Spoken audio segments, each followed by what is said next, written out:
大家好，师兄又回四川了。如果你是一个很喜欢出去玩的人，那么成都真是一个非常适合你的城市，因为成都以及四川的整个旅游资源简直是太丰富了，巴适的呗。今天呢，师兄带大家去打卡一个并不是特别大众化的景点——黑水县达古冰川。这个是世界上距离城市最近的冰川，同时也是海拔最低、最年轻的冰川，对于人类去探访最友好的一个冰川。达古冰川呢，距离成都市区大概是300公里，5个小时的车程。现在是11月份啊，是参观冰川最好的季节。早上7点半，成都的天呢也是刚刚擦亮。我们现在出发，给大家打卡冰山秘境。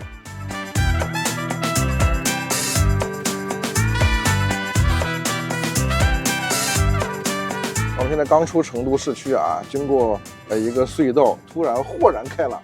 这就是四川旅游很好玩的一个地方，就是你每过一个隧道，可能就只有几公里的距离啊，但是风景完全不一样。你看旁边是一个非常大的紫坪铺的水库，这相当于是成都再往岷江的上游巨大的一个水库，并且它这个水库和比如说你看什么密云水库不一样的是，它水库旁边全是崇山峻岭。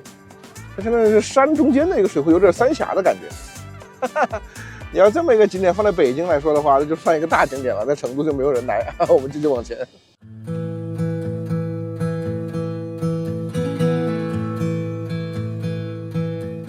我们从成都出来，走了一半的高速，然后呢，现在下国道，经过了2个全国人民都很熟悉的县城——汶川和茂县。也就是08年地震的重灾区啊！我现在呢，其实是正在穿茂县的县城，这里真的是崇山峻岭，整个县城就是在一个山沟沟里，旁边四周全是很高很高的山，所以可以见当年地震的时候这边的救灾有多么困难，并且呢，其实我们从成都现在海拔500米到这里海拔1500米左右，已经爬了1000米的海拔了。08年5月12号地震，5月14日。空降兵有15勇士就在我们此时此刻的茂县县城的上空进行了史诗级的空降，无气象资料、无指挥引导、无地面坐标的情况下，直接高空跳伞落到茂县，搜集到了第一手的灾区的资料。也就是说，当时的跳伞的条件其实是极为恶劣的，是完全不符合安全标准的。但是灾情非常的紧急，所以你看我军的战士，空降兵战士还是艺高人胆大，并且非常的英勇，成功的空降，并且15个人全部安全。伞降到茂县的空降兵也是第一支抵达灾区的解放军的部队，所以呢，你能看出这里的地形以及气候的复杂程度。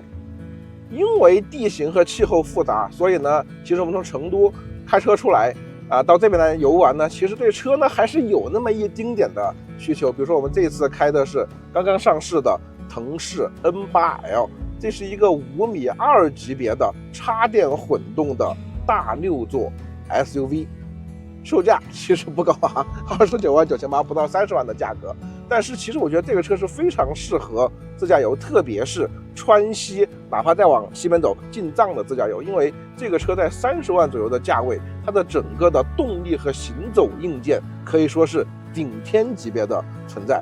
你想想啊，30万你能买到什么？2.0T 207马力的发动机，要知道同级的混动或者是增程车通常是 1.5T， 它直接上 2.0T， 然后 E3 放的系统3电机，通常这个级别的 SUV 是双电机，它是3电机，所以电机的输出功率就有762马力，它的发动机还能只驱200多马力的发动机加起来，大概的总的输出功率是在800到900马力之间，非常非常夸张啊！让这个车零100加速3秒9。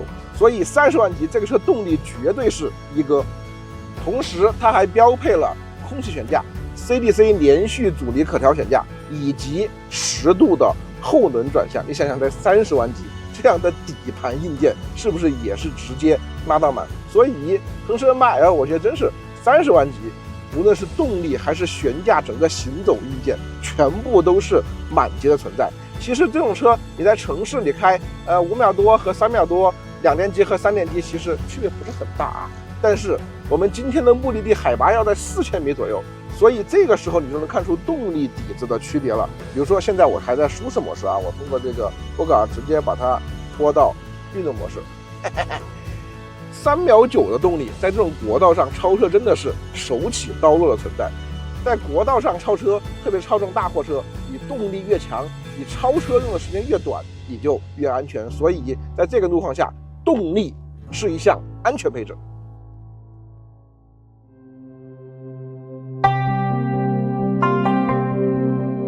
经过5个小时左右的跋涉啊，我们开了高速啊、国道啊、山路，现在到了四川省阿坝州的黑水县。你听这个县的名字啊，就应该是一个很偏僻的小县城。对，这个县呢，总共才4万人。你经过一个县才4万人嘛？然后这个县呢有2大特色，一个是我马上要去的达古冰川，另外一个我们现在看的旁边漫山遍野的彩林。现在是11月啊，相当于是深秋或者是初冬的状态。这里的植被哇，太漂亮了！就是它同一棵树上有红色、黄色、绿色以及这几种颜色的各种的衍生的渐变色。哇，我看它满山遍野全是彩色的山。这个是我们为什么喜欢自驾、喜欢汽车的原因，因为真的仅仅花了半天时间，就让我的视野拓宽了这么多。哇，太漂亮了！我前方。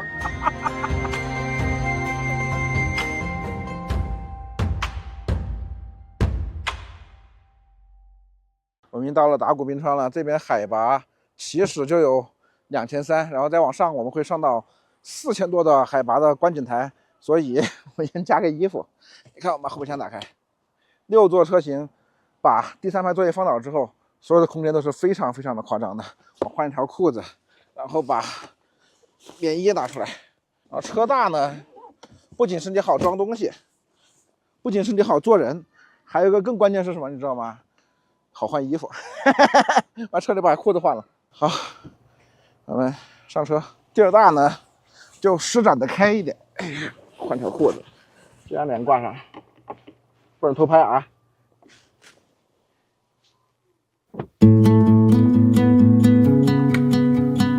到了冰川大入口，我发现一个非常神奇的事情。你看这个地方啊，漫山遍野仍然是彩林，我现在的温度大概还有10几度的感觉。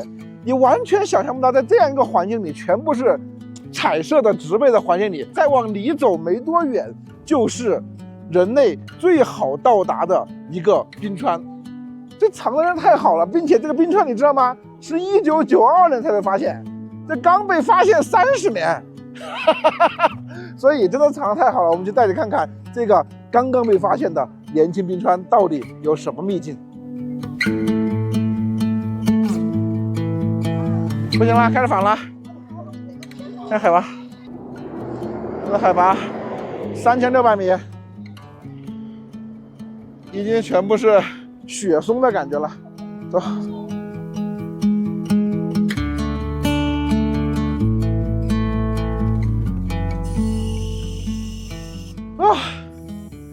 现在我们坐的是世界上跨越海拔最高的一条索道，从山脚下3600一直到上面的4800米的海拔啊！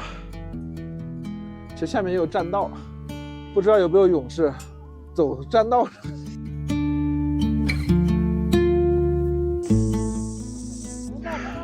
海拔4860米，能看到我们跟云层是一样高的，然后和对面的蓝天是一样高的。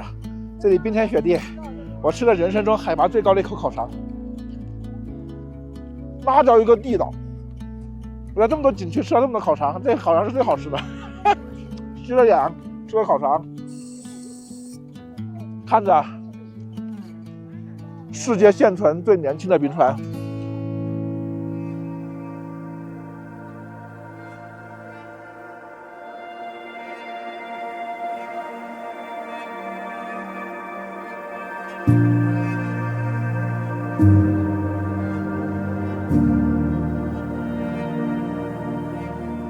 可能镜头前的很多朋友没有机会和师兄一样来到川西的4860米，看到世界上最年轻的冰川。此情此景，我就是希望通过我们摄像师的镜头，通过师兄的节目，带大家也来看看，离大城市仅仅300公里，不到5个小时的车程的地方，就有如此壮丽的风景。哇，四川太美了，我们国家太美了。我通过类似的索道啊，也去过，比如说阿尔卑斯山，去过瑞士的勃朗峰，但是没有我们国家美。我很负责任告诉大家，没有此时此刻的达古冰川美。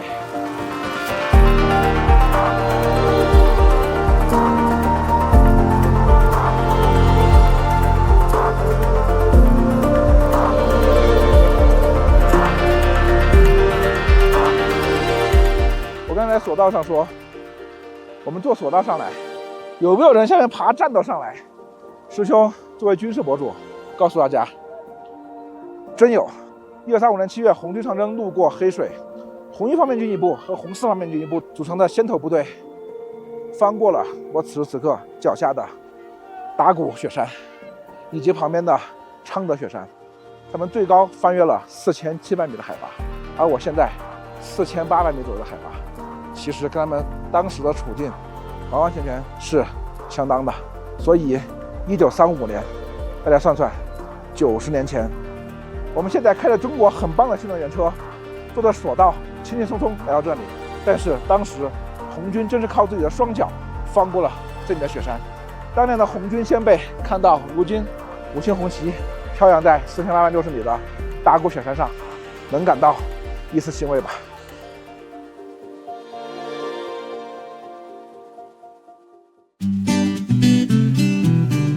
冰川下来，天色渐晚，我们去到今天的酒店，也是一个非常有特色的酒店，就在冰川旁边，叫高尔庄园。我现在呢去酒店路上啊，又要上海拔了，一边上着大角度的坡，一边前面还有非常蜿蜒的山路，你完全感觉不出来你开的是一个5.2米的大 SUV， 你感觉就好像是开一个高尔夫，甚至开一个 mini 的那种尺寸的小车，因为它后轮转向的这个效果实在是太明显了。本来就是2000多的海拔，然后再上这么大角度的坡，拐这么大的弯，这个弯车稍微大一点还得倒一倒把方向，但是我们的车完全不需要。这次来黑水的达古冰川，冰川让我已经很惊讶了，而这个酒店让我更加惊讶。走，我给大家来一个 room tour。这酒店每一栋小楼都非常有设计感，这个设计是获国际大奖的。这里是2900米的海拔，现在天色已经晚了，但是我们从镜头摇过去，那边隐隐约约还能看到雪山，那边还看到，你看这边还有一些天光，看见没？这就是雪山。这还去什么瑞士啊，同志们？直接来四川就行了，去瑞士？跟我来看看我的房间，2900米海拔，说高不高，说低不低。我们爬楼还得慢点。这个酒店均价都在2000块钱左右，而今天是爆满，根本订不到。大家看这边有个小的茶室，然后这边是一个小的会客厅、洗手间，非常大的淋浴房。好，这是很基础啊，非常基础。大家看这边，这个还太享受了，同志们。现在是晚上接近7点钟，已经没有光了，但是这个阳台直面着我们来的山路，对面的雪山，然后往这儿看。全是云雾缭绕的雪山，现在大家已经看不清楚了。我们明天早上给大家拍一个清晨的2900米的奢华酒店是什么样子，还去什么瑞士，同志们？哇！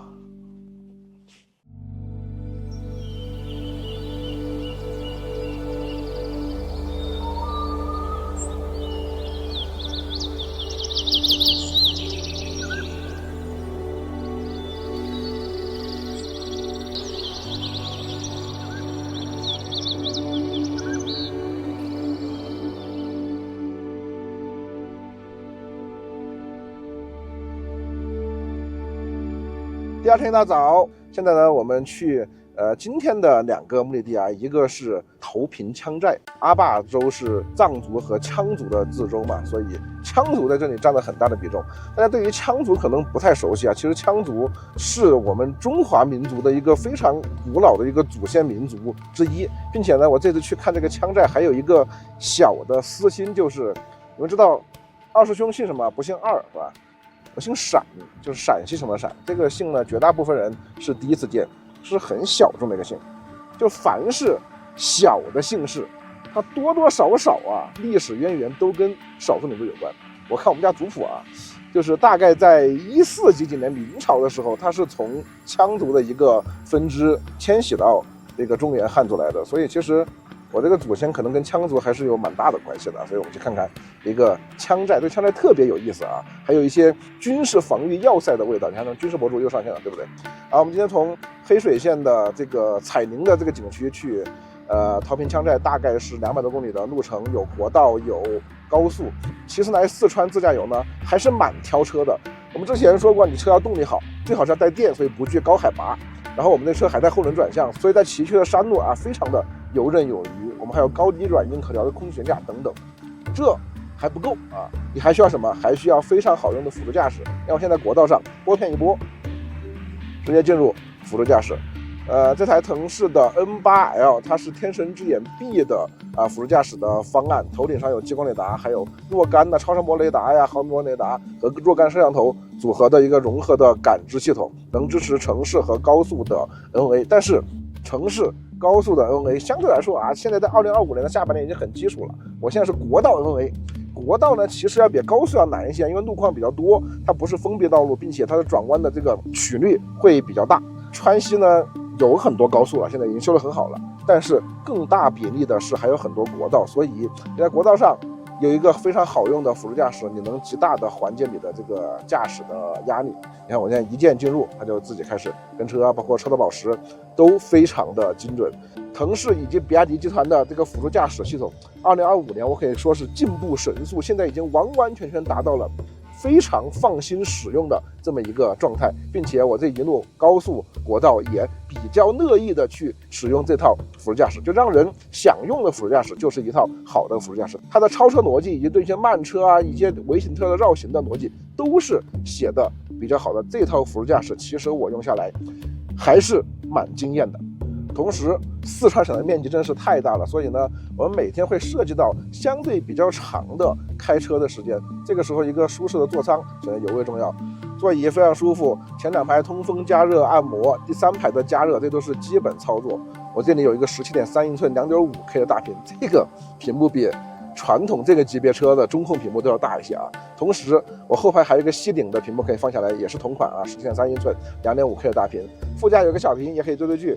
我这边还有液晶仪表以及一个50英寸投影尺寸的 HUD 全彩的一个导航，并且我们整个车浅色的配色，包括这个顶棚是一个咖啡色顶棚，带有阿坎达拉的这个包裹，所以整个这个豪华感以及触感视觉都营造得很好。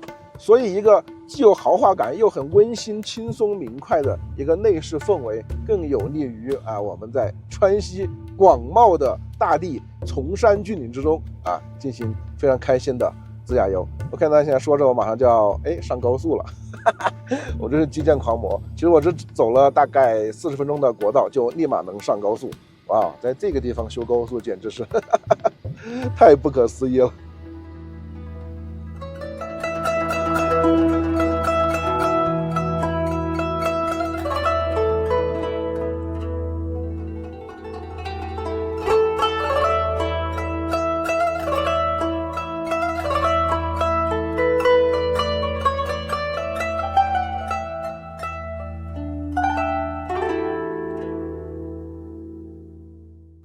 现在我们深入了这个古老的羌寨，这个羌寨有2100年历史，始建于西汉时期。然后呢，整个寨子我可以理解有一个村落它是已经形成要塞化了。它这个是纯为了防止外敌入侵的这么一个结构。有多防外敌入侵呢？你看，就这儿已经没有人阻拦师兄。由于这个坡度太陡，我就爬不上去。你说防御性强不强？哎呦我天哪！我现在进入了一个军民两用的这个碉楼里，这1层就是住人的，还有客厅。然后我们去2层看看，手脚并用的都。你说这个楼是不是很难攻？他们用这个石头片能盖这么高的房子吗？师兄这个体型非常艰难的爬到了这个碉楼的4楼，能俯瞰整个寨子，真的是整个村落是典型的要塞堡垒化的村落，可想而知，当时的羌族人在这里定居是承受着非常大的外敌入侵的军事压力。我首先看整个地形，四周环山，它是在一个山谷里，然后它背靠的这个山呢，其实它相当于是在半山腰上，所以它也有一个这个向下俯视的一个海拔的优势。同时，这个山上其实你看这边还修了栈道，所以呢，也可以通过这个栈道上山来进行更远的一个观察。而整个村落，你看前面这是一个碉楼，碉楼上有射击口、有观察口、有瞭望台。我身后第二个碉楼，然后再往后面更高的第三个碉楼，这些碉楼都可以上人的。然后各种的观察射击口非常的充沛。同时呢，我自己观察一下啊，这个寨子呢四通八达。首先我们看空中交通，它每家每户全是相连的，这个太神奇了。寨子98户人家，你看这个栏杆是后建的，就没有这个栏杆的话，我可以很直接的跳到隔壁家，然后从这个隔壁家可以跳到每家每户。地面它也修了很难发现的暗道，并且暗道里面有射击口，只有本地人能走，你要外敌入侵的话根本走不了。同时它还有地下水系统，通过山上泉水下来，把水引到各家各户，所以水陆空整个交通网，你别看那个寨子不大，整个交通网非常的复杂。如果是在冷兵器时代，我感觉几乎不可能有人能把这里攻陷掉。而如果是在火器时代，其实你看这些碉楼上也有很多射击口，所以它也是为了火器时代改进过的。他们自己也有火器，所以一般的轻步兵基本不可能攻陷这里，你除非有很大的重武器，用重炮轰可能。但是当地的村民告诉我，这个地方离汶川县城只有10公里，所以08年的时候，这里也是离镇中很近的地方。但是汶川地震，这里毫发无损，所以你可知这样的建筑，这历经千百年的建筑的抗震的能力有多高，所以它抵抗重炮的能力想必也是很高的。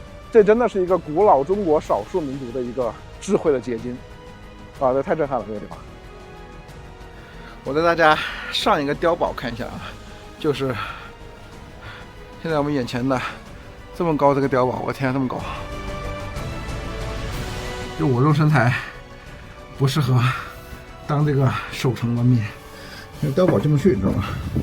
带大家看一下，现在有个瞭望塔视角，这个其实是你来放哨警戒时候用的地方，基本上是270度的视野，每个房子的楼顶都是相连的，哇，太神奇了！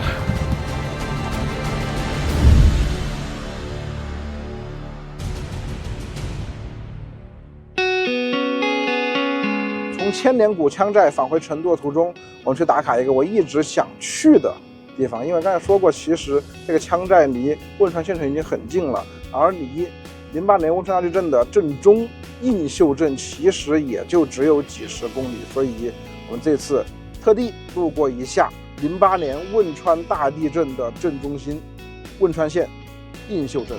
这次呢，我开这个车也挺长时间了啊，我给大家分享3个我自己印象比较深刻的地方。第一，其实我现在的电量已经很低了，大概是13公里的剩余的纯电续航，所以呢已经是属于比较亏电的状态了。在这个时候，动力其实没有任何的衰减，你踩下去还是非常强劲的推背感。因为第一它是3电机，第二它的发动机也能参与直驱，所以它不是特别怕低电量。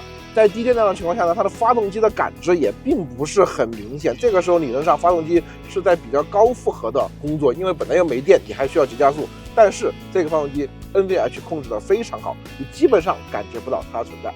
现在很多人聊新能源车啊，已经不聊驾驶感受和底盘质感了。但是师兄开这台 N8L， 这头200米你就能感觉出这个是一个非常好的底盘。很多车也用空悬，也用 CDC， 但是这个车的空悬 CDC 调的这个隔绝感和悬浮感非常的到位。而现在的运动模式呢，它又能给一点点路感，而舒适模式路感基本被抹平，非常好的高铁磁悬浮的感觉。这也是一台5.2米级大6座 SUV 应有的一个底盘的取向。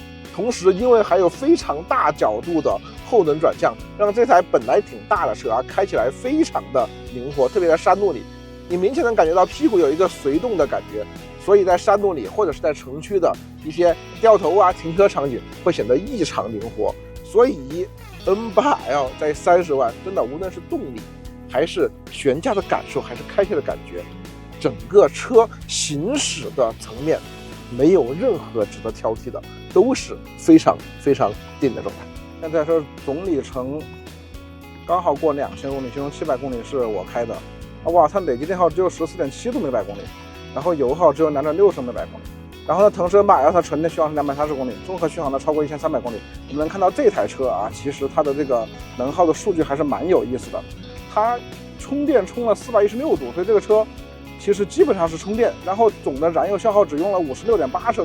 这56.8升基本上都是我用的，就是我这次700公里没有充电，只有加油。所以这台车在交给我之前，基本上是只用充电，没怎么用过油。在成都市区，它基本上就是纯电行驶，非常的节省。而川西来了，我充电没那么方便，我就纯用油，就不充电也行，都行。你不管是用油还是用电，它的电耗和油耗都非常非常的可观。这就是我们现在新的插电式混动汽车的优势。你能用电的时候用电，你出远门的时候就用油，不管哪种方式，咱们能耗控制的都相当不错。要知道，这是一台 2.0T 发动机加3电机，3秒9加速的5.2米的大个 SUV， 这样的能耗，我觉得非常不错。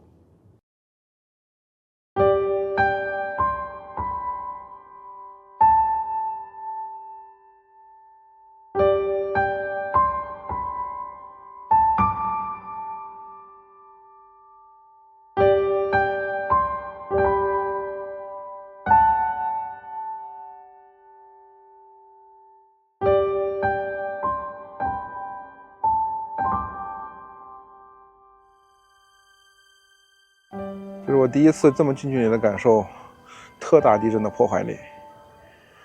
我身后的这栋楼是当时宣口中学的初中部的宿舍楼，看上去是不是还是比较的完整？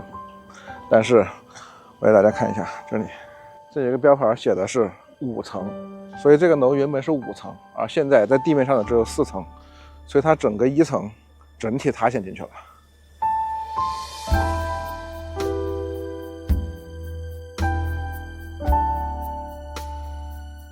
我们可以从身后的这些废墟中大概能拼出当时宣口中学原本的样子，但是其实到2025年保存的地震遗址也就只有这一块地方了。其实当时映秀镇作为镇中心，大概我想象和这个学校的情形差不多，并且汶川地震还有其他的许多的重灾区，我想象大概也是这幅情景。其实在大灾面前，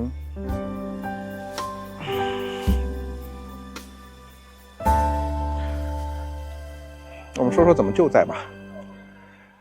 汶川地震是2008年5月12日下午14点28分发生的。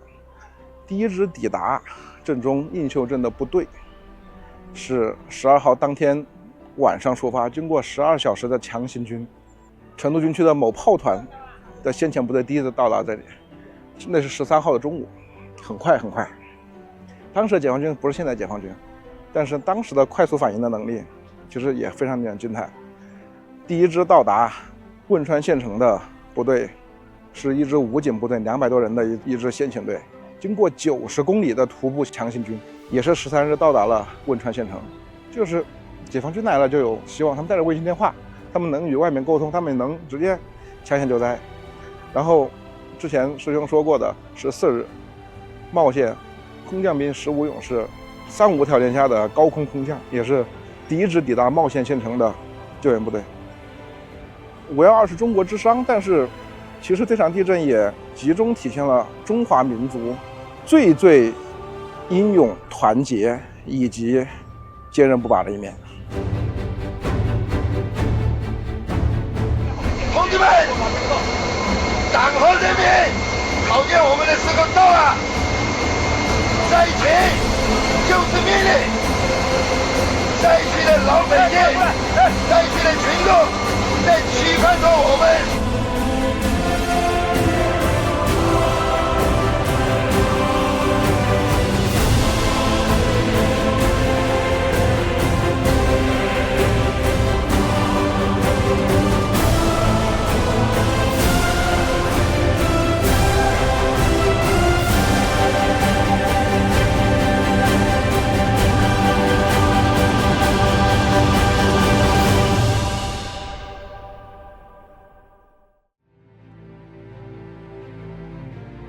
2天时间，我们领略了四川的地理、人文以及中华民族在苦难中的砥砺前行。